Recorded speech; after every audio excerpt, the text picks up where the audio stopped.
Hello guys, কেমন আছেন আপনারা? আশা করি ভালো আছেন। আমি আপনাদের সাথে। আপনারা দেখছেন এডি টেকনোলজি।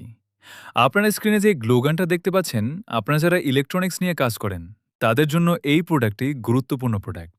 কারণ আপনাদের জরুরি ইলেকট্রনিক্স ডিভাইস রিপেয়ারিং করতে এই আঠার প্রয়োজন।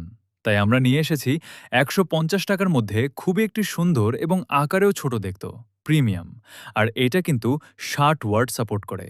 এর জন্য ৫ থেকে ৬ মিনিটের মধ্যে গরম হয়ে যায়। আর এই গ্লু গানটা কিন্তু আপনারা যেকোনো ইলেকট্রনিক্সের দোকানে পেয়ে যাবেন। আর এটা আমি কিনেছি ৳১৪০ আর এটা কিন্তু চিকন গ্লু স্টিক সাপোর্ট করে এবং এটার দাম পড়বে যেকোনো হার্ডওয়্যারের দোকানে ৳১০। আর আমি কিন্তু ভিডিওতে A to Z সবকিছুই দেখিয়ে দিচ্ছি। আর ভয়েসটা কিন্তু মিল নাই। 5 minutes ভয়েসে later. কিন্তু সবকিছুই আমি বুঝিয়ে দিচ্ছি। আর এই গ্লু গান সাইজে ছোটর জন্য ধরতেও কমফোর্টেবল হয় আর কাজেও কিন্তু সেরা। তো ভিডিওটা কিন্তু ভালো লাগলে আমাদের চ্যানেলের পাশে থাকবেন। অবশ্যই চ্যানেলটি সাবস্ক্রাইব করে রাখবেন। সবাইকে ধন্যবাদ।